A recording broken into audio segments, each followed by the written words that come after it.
All right, so you received the consent forms and you agreed to everything on that? And Yes. signed it? Okay. Can you please tell me your name, spell it for me as well? Sure. Eileen Lazich, Eileen Lazich. Do you have any nicknames that you like to go by? Or No. something? What year were you born? 1969. Where were you born? Libertyville, Illinois. Okay. How long did you live there? I lived there almost 30 years. Okay. What was it like growing up in Libertyville? It was a nice small suburb of Chicago. So the whole area of Lake County was for people who summered outside of Chicago. That's what got my parents to actually live there. And then towns actually grew up and people stayed all year round. So it was safe. It was comfortable. Okay. What brought you to Milwaukee? Actually, I first moved to Kenosha. I was going to school at Parkside. I did my first 3 years commuting, and then it was too difficult, so I moved to Kenosha, spent 2 years there, finished school, got my first job in Racine, so then I moved to Racine, lived there for 7 years, moved to Cheyenne, Wyoming for 4 years, and then I came back to Milwaukee, and I've been here for about 4 years. Okay.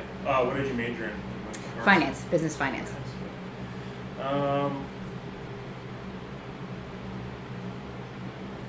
And where do you live now in Milwaukee? St. Francis, actually. St. Francis? Yeah. I'm less than 5 miles from the airport. It's part of the reason we chose where we live. Okay. St. Francis to this neighborhood here, what are some of the differences and similarities that you see on a day-to-day basis and working in this community and living in St. Francis? This community definitely has a lot more challenges than being in St. Francis. We don't have the same problems. St. Francis doesn't have the crime that it has. I've been here a little over 2 years. There's been more than one incident where I've heard gunshots. There's been more than one incident where out just our front door, we've seen altercations and we've had to call the police. This building's been broken in multiple times before I even came here, which is part of the reason the bars are on the door. And it's also part of the reason we have to have a security lock on our door, because we have people just roam in sometimes who aren't as mentally sound as they, it'd be nice if they were. So, and plus it's you can see, when I first started here, I just wanted to go grab a soda because I didn't bring any. There's no grocery stores close by here. Everything is convenience stores, everything is ridiculously priced, or it's all fast food. So it's not very supportive neighborhood at all. It's hard working here, and I can imagine it's even harder living here. Any similarities between the two? Well, I have a park real close to my house, and I love that we have the park right back here, so that's really nice.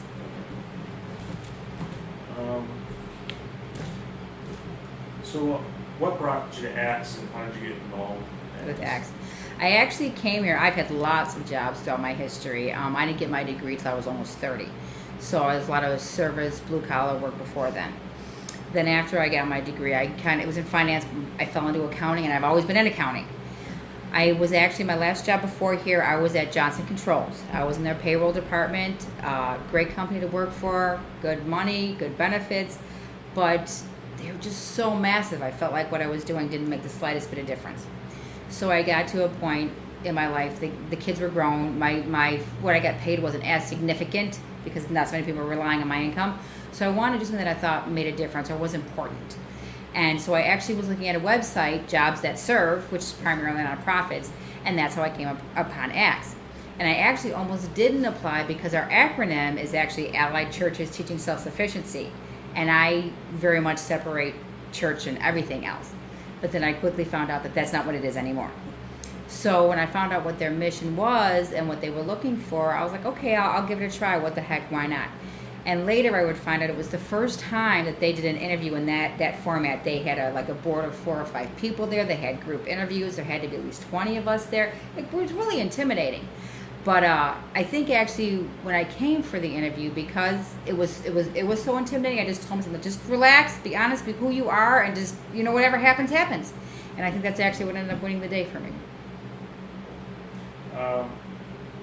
So on a day-to-day basis, can you describe to us what you do when you first get here in the morning? Describe to us your day, and on a smaller scale, but also maybe on a larger scale as well. Where usually I tell people what I do here is pretty much everything except generate revenue. I'm completely the admin side of it. Primarily, it's the bookkeeping, all the accounting stuff. We have to take care of that. That's the most important. Money coming in, money going out, making sure I'm invoicing. We have a couple of city contracts. We have money that coming in. We have a loan portfolio. So that's the bulk of my day is basically your accounting functions. I also take care of our payroll, which is primarily outsourced, but I have to prepare it bi-monthly. So that's something to consider. Big portion is all the closings that we have. We have to make sure that whatever's needed for these closings have to be in there, whether it's the documents, the checks, we keep their earnest money here. Sometimes they have grant funds. We have to take care of all that as well too.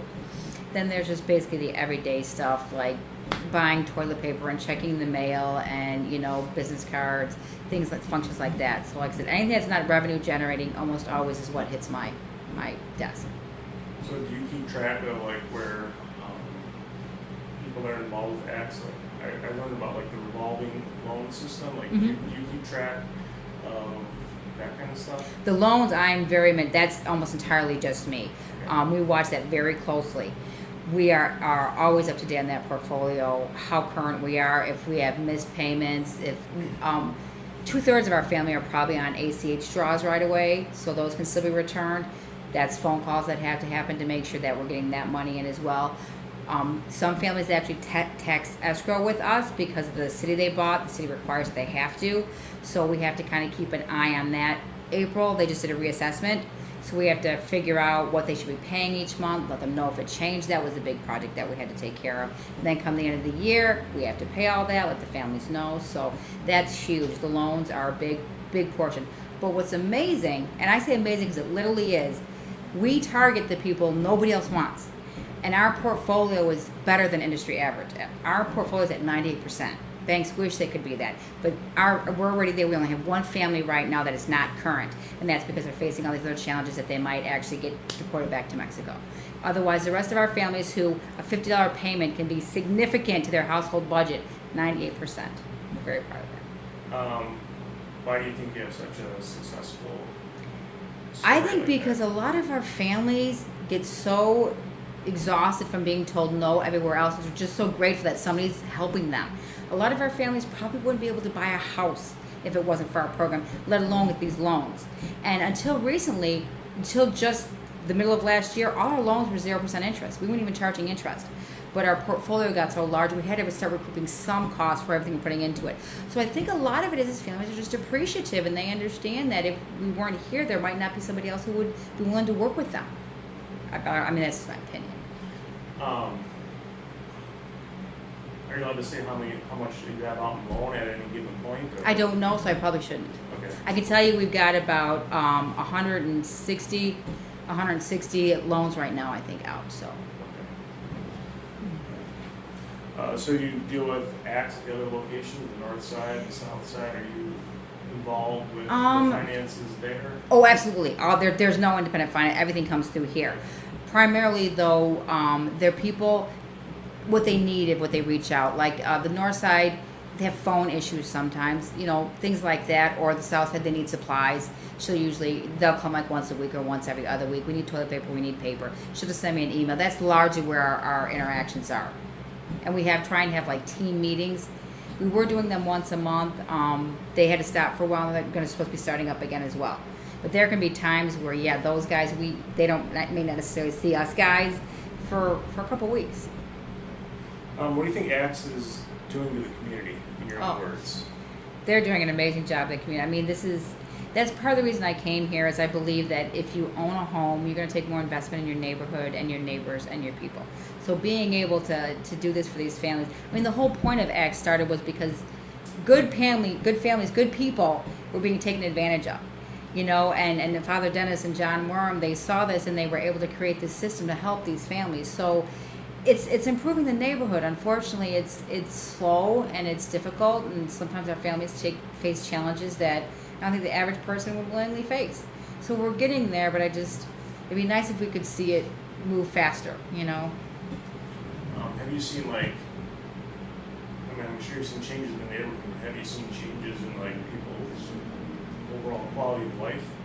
Is that obvious? For our family, I might not be the best person to answer that because I'm so removed from the families. So, but I gotta imagine it is, our families are so grateful. I did have a family who pays in their loan periodically. They came in with their daughter, and I realized it had been a year since I had seen her, and she had grown so much. But she just came here to tell me how happy she was that she was able to stay in her house, because they moved. Oftentimes, these families are stuck; they have to move so much. So clearly, at least with that family, the child alone was enough to where she wanted to come in and she had to tell me that. Do you deal with the contractors at all and paying them and like processing payment applications? I process all the payments. Ideally, in a perfect world, I shouldn't be dealing with the contractors at all. They deal with the rehab specialists. Rehab specialists come to me. I give them back. There has been times where contractors do come directly here to pick up their checks, and we've tried to get away from that, because there's times where when they pick up their checks, a lien waiver needs to be signed or verification they pick their check. I don't have this information. The rehab specialist does. So we're trying to get that more back on their plate and off of my plate. Now, when I was talking to Sam, he said a lot of the bigger, more established contractors don't like working in the inner cities, so you're kind of forced to deal with contractors that maybe are from this neighborhood, things like that. Have you seen any negatives about dealing with contractors who want to work on X properties? From my perspective, again, I'm a little bit removed from it. I've seen both sides of it. I've seen issues where families weren't happy, sometimes maybe with the work that was done. But we've had opportunities to meet families who did such an amazing job in their own homes that we were able to actually use them as contractors for other homes. That we've seen a lot more of, which is awesome. And actually, some of our rehab specialists, Ramon, he came on board. He bought a house from us. That's how I found out about X first. Now he's one of our rehab specialists. One we just not too long ago left us, New Yang. Him and his family, they bought a home. He ended up coming out as a rehab specialist. And now he's still a contractor for some of our other families. So it can work the other way as well. And actually, we do have one contractor. I tell you, this guy's just awesome. He's more than one deal where actually he's made an agreement with the family because there wasn't enough money to get the deal closed, get the work done, to where he actually issued a loan himself or will wait for payment from the family to get the work done. He's just so motivated to keep his guys working. He's done a lot of work for Axe. Is he a local? Yes, he's actually done some work on this building as well too. Yep, he is a local. His company is in the same room. And he actually has charged lower prices than he might otherwise. And the explanation being he wants to keep his guys working as much as he can. So sometimes it can work in our benefit. I think more so it does. But you do have the challenges sometimes do that because contractors are used to a certain standard and Axe doesn't have that kind of room that they don't want to work with us. So. Do you aid with getting people who have poor credit? Do you do anything? Are you involved in any of the credit counseling? I'm not involved with any of it. We do that here, but I have no hand in that at all. That's the credit counselors. I just take the money and put it in the bank. Yeah. I guess going back to your experience too, with your position here. Yeah. Take us through we've heard a lot about the revolving loan, but like the nuts and bolts of it. Like John or Mike gave us like a very high level overview of the revolving loan, but I mean, if you would just take us through like the step-by-step process of it, like how a family would come in, what they would be applying for, what you're looking at with them, and then even the behind the scenes, like what's actually going on. Well, I can tell you what I know. So, first of all, we only loan money to folks who have purchased homes through us. We would like to hopefully one day expand that, but right now we just don't have the resources for that. So you have had to purchase a home for us. It could happen when you purchase the home at the closing. Sometimes we've had families come back because they run into challenges or found things they didn't know, so they had to come back and ask for more money. That step starts with the credit counselor. I know she gathers information, does some sort of verification, and puts it all together and presents it to Mike. We have a loan advisory board. They approve it or disapprove it, and then it comes back. The nuts and bolts of that's all I know. Once it's been approved and it's coming here, then that money is just for rehab escrow. They cannot use that money for anything else. That's where it kind of gets, reimbursing the families, paying the contractors. That's where I kind of get involved there. We want to try and make sure that as we're getting lower and lower to that resource of money, that the families are at least in the house and safe, because we'd hate for them to not be in the house, run out of money, and there is no more money. So we try and monitor that as closely as we possibly can. As far as the loan portfolio itself, all the principal payments that come back fuel right back into our loan fund. We don't use those funds for almost anything else. Part of the reason why we set up Axe Housing and Lending, which was just 2014, they separated those two companies officially. Lending primarily doesn't even pay bills for the most part. Axe pays most of their bills for them. There's a little bit each month that we charge them to compensate us for, but all that money that comes back, which is part of the reason we started charging interest, is to recoup some of that, goes back into the loan fund so we can borrow it to a new family. We have had, our funds come from different places. We've had donations. We've had families we have a one loan that was made to us, 0% interest, 5 years, to loan out to our families. We can loan out any way we want. We have another family, another contributor who gave us some money as well too, 0%, with the intent of forgiving that eventually. We loan that to the families, but it's only for loan funds. We can't, those types of contributions, we can get money specifically just for lending. And we actually have a line of credit with the bank as well too, but we do pay interest on that, so we try not to use it if we can help it. Are there like limitations to like what families can do with the loan? I mean, if someone, for example, wanted to do something that was like a little more frivolous, like No. in the swimming pool. This is the way it was. The guy said that it's for code and occupancy, basically safe and sound. It's It's rehab, not remodeling, and sometimes that can be a challenge because it's exactly. I was just in a meeting with the rehab fellows yesterday, and they were talking about this particular family where there was a challenge, because there's always that empowering the family side as well. It is their money, it is loans or grants, but the bathroom worked perfectly fine. Nothing wrong with it. It was a fully functioning bathroom, but it was very small. She wanted a bigger bathroom. Now, she has a right to do that, but this money is earmarked to get you in there safe and sound. That is cosmetic. So it was kind of it's a difficult situation because it is their house. We want to empower them. If it's a loan, they got to pay that back. But that is not what this money is made. This is loan for. It is strictly because we're not just making loans so you can go shopping or go buy a car. It's so you can get into this house. Because the city will not let us sell these houses to these families if we can't prove they don't have enough funds to make the repairs they need to. So if we say, yeah, here's the funds for it, and then selling those funds are buying Kawasaki's, it's going to be a problem. Other resources available, say if that family, if she wanted to make her bathroom bigger, but her credit maybe isn't good enough to get money a traditional way, is there a way that she could do that? Not through us, not for those intended purposes. Because they don't just come here and say, I need $12,000. What do you need it for? We have our guys go out there, they do a scope, they verify this work. Yeah, she needs new plumbing or the foundation's no good. You have to verify what you're going to use the money for. Do you, over time, I know this has only just been recent that the loan has been set up, but over time is the idea to get a family to that level of credit that they have established? That's almost like a side benefit. I mean, it's good for the family, but I don't think that's really one of our driving forces. It's almost like a side effect. We want them to get in the house. We want them to be successful. We want them to be safe and sound. And if their credit gets better as it's growing, even better. And for what it's worth, it's kind of interesting too. The whole loans started off, it's so small and just as a need, where we had these families just needed a little bit more money to get the deal done. Most of our earlier loans were $3,000. $3,000 loans over $50 over 5 years. It was nothing. It was just to get the deal done. But as the need has progressed, they've gotten bigger and bigger and bigger. And now I think our cap loans are $15,000. That's our max.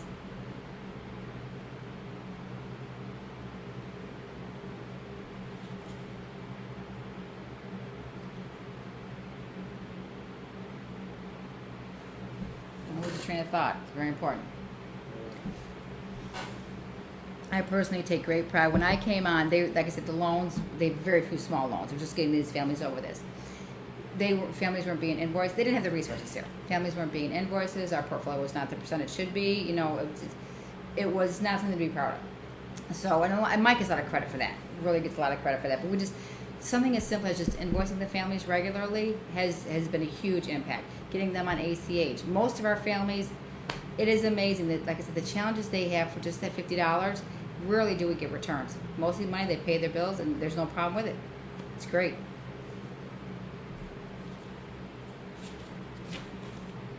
Are there any other financial programs that you would like to develop here to help people, or any other goals to take something one step further?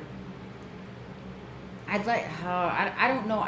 Personally, from my perspective, what I don't see, and it may be happening on a level that I'm not aware of, I wish there was a little bit more follow-up. I wish we saw how the families were doing more 6 months later, a year later, 5 years later. I would love to see how successful they are. Because I know with like some of our families, their siblings come in, their family members, it grows, and more people are buying the houses because of who they know and because of their experience here. I would love to have more follow-up, see how successful the families are.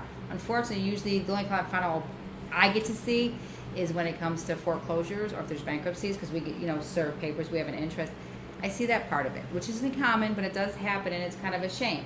I'd like to see more of our success stories, and it's hard enough for me in my position. I know everybody's name and history, but if they walked in the door, I wouldn't know half of these people. So I just get to see oftentimes the dark side of it. So if we could see more of the upside of it, that would be awesome. The realtors, they know these people. They've got their relationships. The rehab specialists, they've got their relationships. I'm the one that sends them the bill all the time. So when they come in, I try and be as warm and welcoming as I can. Remember who they are, especially if they have kids, and I always want to, or if the kids are with them. Every time I go to, we have 2 banks. Every time I go to the one bank, every single time they give me a sucker. I've never gone there with a kid once ever, so I try and keep a stockpile. And if the kids come in here, it's okay, get them a sucker, and then they can like me. Then it's okay to pay the payments. With your time with Axe, how much has it grown, and like how much has its reach grown? How's it? Oh, just with your time here. Oh, in the short 2 years that I've been here, I think when I came on, there was a staff of 8 to 10, I can't remember. We were at 15 now, and we could still use more people. We're going to get an intern come September for 2 years. That'd be awesome. Occasionally we get temp help to help us clean up some stuff. We still could use more help because we just have so many families. It feels like, I don't know, it seems like the families that we help, we don't even want to advertise. We have so much work that we don't necessarily need to be out there telling people, hey, Axe exists, come to us. We have plenty of work here. So it has grown, and I think it's gonna keep happening. It's gonna get to the point, I think, like with what I do right now, there's so much that it's gonna have to kind of split, maybe the bookkeeping and loan side. It's too big, it's too much.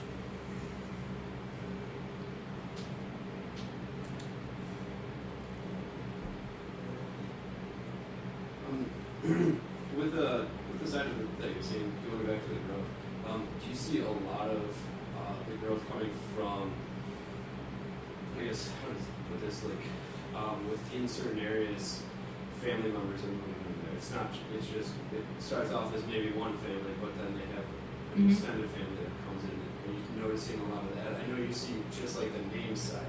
I think we saw that more a little bit earlier, I think, than we are as much now, maybe because we're getting more popular, whereas before it was just totally word of mouth. Except this whole thing started out of a church congregation, so families were all there. So I think we saw that more before than we do necessarily now. Maybe it's more the friends, and it doesn't seem as obvious because they're friends now, instead of family.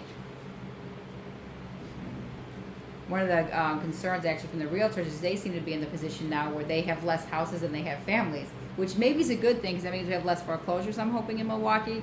It could also mean that more of these homes are just not in the condition because we don't accept them all. Some are just, there's not much we can do, or it costs too much money to repair that it wouldn't be a good fit for the family. So we just recently had a bank donation.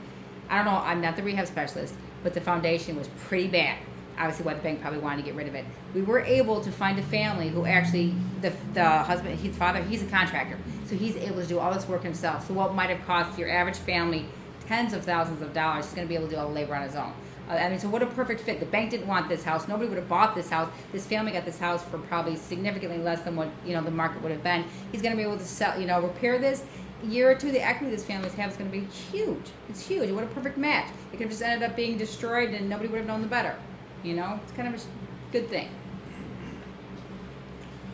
When we talked to Father Dennis, he said when they first started out, they were trying to avoid funding and money from public sources because there was just too much red tape. Because that's the kind of your typical now, or are you just kind of taking money from, wherever you can get it from? That would be a question for Mike. I can tell you, as the person who does the reporting, it would be nice if we got more unrestricted funds.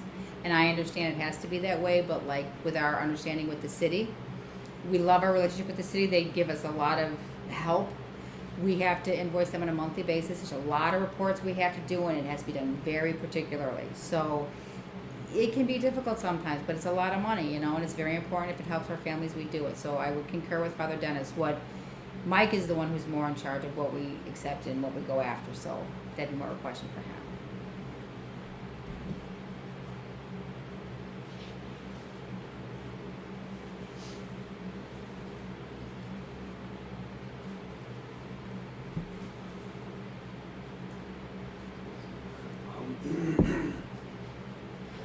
Sorry, I got a frog in my throat.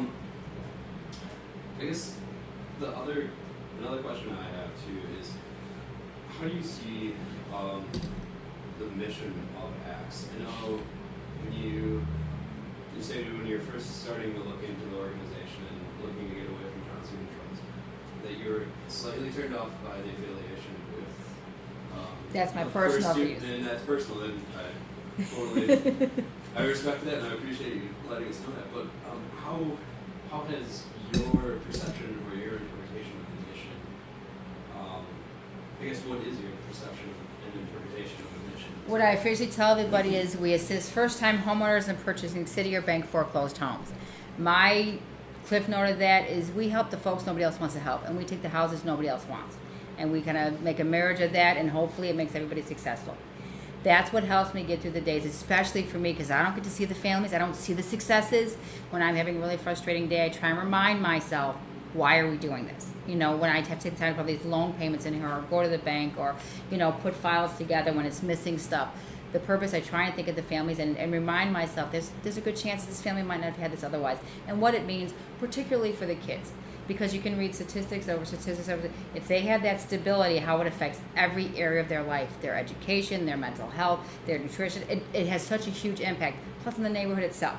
So that's where I try and stick with, to remind myself that what we do here does make a difference, and we are people who are, we care. None of us are here because of the money or the benefits. Obviously, all of us could take our trades and go somewhere else and make more money. We're here because we believe in the mission, and what we're doing is important, and we hope it is.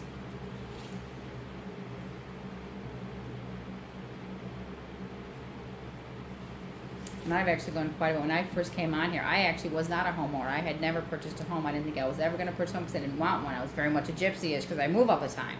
But, coming here, I've learned so much. And then since then, actually, I've gotten married and we did buy a house. So this place actually kind of prepared me for a little bit of that. Having that experience, and my husband and I, we just bought a nice, ready-made house, move in, ready to go. Really gave me an appreciation, because these families, they buy these houses, they can't even move in yet. So they just bought a house, they're paying on a loan, they're still paying their rent, and spending the time trying to get their house fixed to get in there. And the challenges they must face, I can't even understand.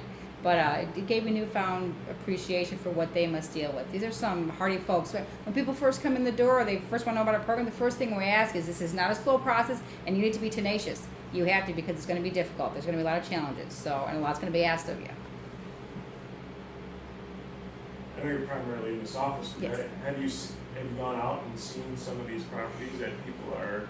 We do bus tours. I don't know if Mike talked about the bus tour. I got to go on one bus tour once, just because, again, I don't really contribute much, so I'm behind the scenes, but I actually got to go as a participant.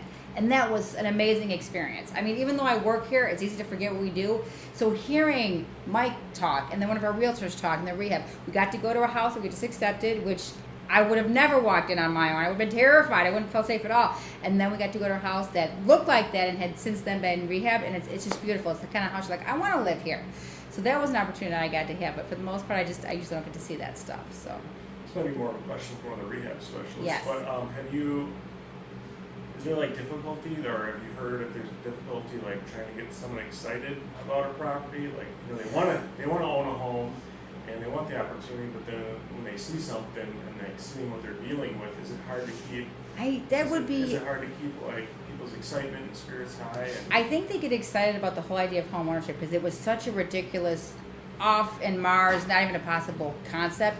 So I think that helps get them excited, and then when they get to the house, I think they might be a little disappointed, but I think that helps carry the day. But absolutely, it'd be probably a better question for them.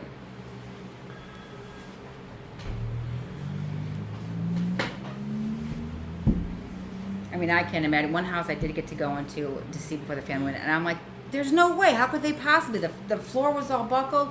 Now, since then, I haven't been there, but from what I understand, the family's completely remodeled it. It's beautiful, and they're living there. And I'm like, I can't even imagine what it must look like, So I have no idea. But how great would that be for our families? I mean, it's a lot of money, but pretty much the house is paid for. They may have a loan. They may not. We do have grants available to them, too. They maybe have a loan. They got their utilities and their taxes. Their house is paid for. They bought a house for a couple grand, and hopefully they've got some equity now. Now they've got that little nest egg for themselves and their family and a home. How amazing is that? Speaking of that, one question that comes up for me, do you, like, when a family's coming in, is there any sort of, I guess, like, typical, like, family, like, is there a typical scenario that you're dealing with on average, or is I gotta say, I don't know if there's any typical about any of our families. But I think maybe the one thing I would say, if I had to choose a common thread, a lot of them seem like they're, I don't want to say desperate, but they're motivated. They want something they're looking for change. They're looking for change.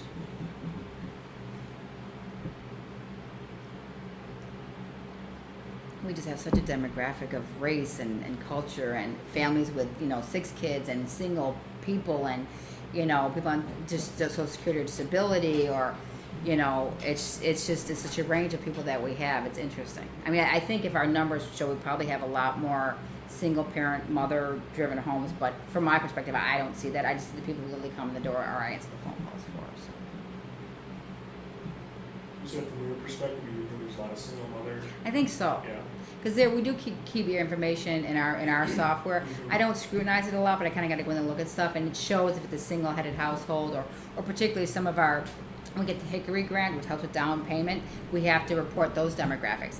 I don't compile those. I usually get those from our credit counselor. She gives me that information, and I just fill in the report. But it asks you, the race of families, and if they're veterans, if it's a single-family home, and how many average number of kids, those types. So I just see that very superficially on that side, but I would say that's probably something maybe the credit counselor could verify, but I think we see that a lot.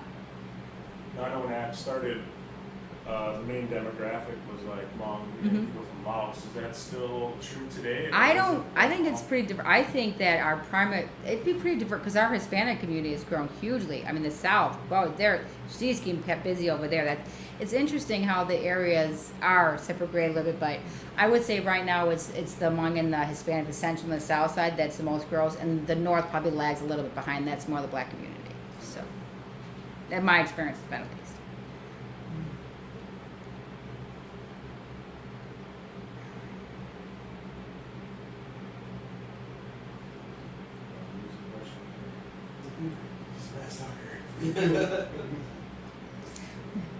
It's great when you actually get to work for a place that you believe in what they do. Yeah. Not just for the paycheck anymore. I mean, don't get me wrong, nicer paychecks would be great.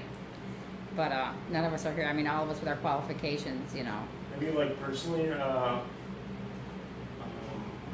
recommend ACT to anyone you know, or a friend of a friend, or someone that you knew that was. I thought about people I know, like my nieces, actually. They're both in school right now. One actually lives just down the road off of 54th and Valit with her dad. And I suggest, I think it'd be a good fit for her, but her long-term goal is to go to Philadelphia to finish school. I have another niece who's going to school in Wyoming. Her, when she comes back, it's something I might consider. I thought about my family. Most of my family is in Racine, and they don't want to live in Milwaukee. So, unfortunately, we don't reach outside Milwaukee County. So, anybody I can, if the situation comes up, I'll talk about it. Like, I go to school at Cardinal Ridge, and we talk about where we work, and nobody had ever heard of us before. We just did a community service project at Washington Park. They were talking about as well. I was like, yeah, this is where I work. This is what I do. Tell your families about us. Nobody ever knows about us. So if I get the opportunity, I do let people know, but it doesn't come up a lot for me in my circle. I don't get out a lot. When we talked to Father Dennis, he talked about, and I don't know if this was his personal goal for ACTS, or maybe it's a goal within the organization, but have you heard about maybe possibly expanding into like West Allis and Racine? Oh no, I didn't know that. There probably is. Racine, like I said, most of my family lives in Racine. I believe emphatically there'd be a market in Racine. I don't know West Dallas that well, so there might be, but I think absolutely there would be. Wow, that would. Because I think there's the potential for that, but I just think right now, oh my God, we're so understaffed the way it is that more people. Well, no, I didn't know they were thinking that far ahead. Do you think going off of that? Do you think this model is transferable to other cities? Absolutely. Something like that? Maybe not under the Axe umbrella, but for another organization to take the same model. I think what has been successful for us, and maybe not as much now because we've gotten so big, is we've kept it as simple as possible. We've just tried to keep it so simple, keep it to the basics, what we need to do, what the families need to do. That has been our greatest asset. And as you get bigger, it's impossible to try and do that. That's one of our biggest challenges now. So you want to get bigger because it shows you're successful and you're profitable. Well, maybe not profitable, but you're doing a good job. But the bigger you get, the more bureaucratic you get. And we're getting bigger now, so I think that model might have to change. It's just going to have to change because what they were doing, the realtors when they first started. I mean, I'm sure you heard about Belia and how they brought. Oh, she's a story herself. She did from beginning to end. I mean, she pretty much did everything. It's impossible now for the size that we are, the families we're serving, for them to do that. The realtors can't do all those parts. It's impossible. So the idea of having to kind of give that up a little bit, I think the realtors don't want to do it because they have the relationship with the families. They like having that, but it's not possible. They can't do it. They can't, or serve to keep serving a growing number of families. There's not many time in a day. Going off of that too, is there within the Milwaukee area itself, is there a ceiling that you would see Axe hitting here? Is there like a top number of families that you can help at one time? I mean, if you had all the resources. I wouldn't even begin to guess that. I have no idea. Because the other side of it is too, we're always at such different stages with helping families all the time. At any given time, we've got working with families with counseling, working on the house part, working on getting their loans closed. So I would have no idea. I mean, the joke is always that we're going to work ourselves out of a job. There's no more homes. There's nobody who needs homes. But I don't think that's ever going to happen. So then we pick up and move to Detroit or something. I don't know.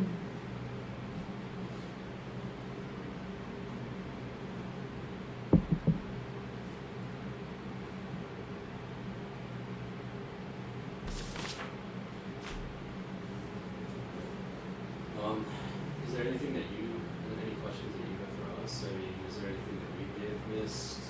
Well, I'm just curious, actually, if you're going to share what you walk away with. Because I know we had, last year we had a dissertation student here. I don't know exactly in what capacity she was using us, but she did. And I felt we never got any results of what she collected. And I thought it would have been interesting. So I'm just curious what your goals here and if you're going to share that information. Yeah, that's our goal through this field school. So our group right now, which consists of the three of us, so Mary, myself, and Lisbeth, we're primarily working on the Axe convent, but then also telling the story of Axe organization in the entirety. So the idea is that we are going to have, actually this Friday, we're going to have a meeting in the conference room here just to start to explain the story that we're looking at. Oh, great, okay. And so if you want to come in, we're just starting the brainstorming session of where this is going to go and what kind of themes we're looking at pulling out. That would be interesting to see what your intention. Side note, did you notice that there's a little dry erase board outside the conference? Did you write it? Probably write on it. Probably a good idea. Just in case. I'll let her read your notes because it's starting. See, we're growing. It's starting to get a little more popular and popular. So, have you guys talked to the folks upstairs as well too? And do you intend to? I guess because they're not Axe, but they're in this building. Part of it, yeah. We haven't. We went up there and measured for the drawings that we were producing for the building, but I don't think we've talked to anybody up there for the organizations. That's what they're doing. That would probably be a good idea to do. I didn't know how far-reaching, and have you guys gone all the way up to the attic too? Yeah. Is that space amazing? I'm like, Mike, let me have my office up there. It's so cool. He's not gonna let me have my office up there. I loved it. Or in the basement. The basement. I want in the basement. Yeah, It's interesting down there. Walking down there. Straight out of a horror movie, right? Because kind of cellar looking. Yeah. So it is an amazing building. I love this building. It'd be nice if we had central air or any kind of air conditioning. In the winter, especially that room, it gets so cold. You got to wear winter jackets. It's unbelievable. But it's got character, so. Yeah, that's what we're looking at trying to do too, is tell the story of this building and how it's helped the community as a whole too. So, we were talking with Father Dennis. He mentioned in the basement at one point there was a food pantry. Yes, that was before me as well too. So yeah. So and then also in the attic too, they had taken in families that were in the transition process. Really? And- See, I didn't know and that also either. those there. Yeah. There's a a lot nice of space up history. there. We've got a lot of area up here, so. Yeah. That's why I'm just curious. You guys have all this information. You talk to people. You know, learn things I don't even know. I would love to see what you guys end up compiling. Yeah, and then the other part of it too, the end result of our project is going to be housed on a website. And so like the way our professors compared it, it's like NPR StoryCorps. Oh, okay. So it's going to be put out there through that. So we're going to have different people sections. So everybody that we've interviewed throughout this whole process is going to have kind of a summary of what the experience was in the interview, and then you can also listen to the audio from it. Well, that's really cool. Well, you'll just make sure to let us know when that's We will available. definitely- Yeah, absolutely. Cool. Then I can share that and I just forward that to people. This is Access what we do. Yeah, I know Mike's been very interested in that too. That was one of his questions for us yesterday. Was like, I'm just curious to see what this is going, because he had mentioned just getting the name out there more. He thinks, like you said, this is a model that can be spread. It's just getting it to the awareness level. I think absolutely. I think it is very successful, and it's disappointing. Everybody who comes to work here never knew about this place. They came to work here, so it's like wow. Nobody knows that we exist. Yet we get fundraising money from all over the place. We have a contract with the city, but nobody knows we're here. So it's kind of interesting. So no, that's my big question, to make sure you guys we had access to share whatever information you guys compiled. So. Yeah, for sure. We'll definitely send out emails to let everybody. Okay. Do you have anything else? Yeah, I guess spark something with the Oh. with the purchase of the building. Yes. Is that kind of a done deal, or are you guys just Not on are paper. you It's not a done moving deal. towards it? Yes. Because Yes. I know what's the name? Becky. Becky, she was talking about the concern with it's like very notorious for nonprofits like buying buildings and them being like too much for them to handle financially, with the repair and with the state of this building. I mean, is that it's still a concern? Of course, it's a concern because I don't. This is the way I explain it. When you purchased, they were obviously this building's grandfathered because they've owned it so long. So once it changes hands, we're responsible for everything that needs to be fixed. But Mike is doing an amazing job of getting. Not only he had engineers, I don't know, people who come in and look at our building and say what needs to be done and what it would probably cost us, and he's out raising money to make that happen. So he's doing a great job. So he's trying to be as prepared as possible for that contingency. So, the numbers that are coming back, or is that scaring you guys? Oh, it's terrifying me, but Mike seems very comfortable with it. So to me, these are like huge six-figure numbers, but he's secured so much money already, and it's like he's barely even started. And this is just the function, not any cosmetic stuff. This is like, the electric and the plumb. The roof, I think, is a big thing, and something about the brick outside. But yeah, half trying, that's why he's so great at his job. He has such a network. He knows everybody. He has such a history and people love what we do, so they're happy to give us some money. But yeah, it terrifies me. But he seems comfortable, so as long as he's driving the ship, I'm going to be okay.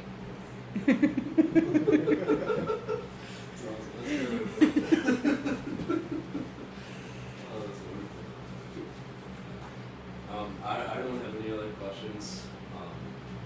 If there's anything that comes up that comes to mind that, a day later, a few days down the road here, just let us know if you want to share anything else too. And if anything, as you're thinking over it, if any of this you want to strike from the interview, just let us know as well. Okay, that's nice to know that's an option. Yeah, of course. So we can't thank you enough for your time. No you. problem. Appreciate it. It's nice that when we get to remind ourselves what we do and why we do it. Like, say, going to that bus store, by the time I got off, I'm like, what we do is so amazing. I forgot. It's easy to forget. So it's nice having an opportunity to toot our own horns. Thank you guys for doing this. It's awesome.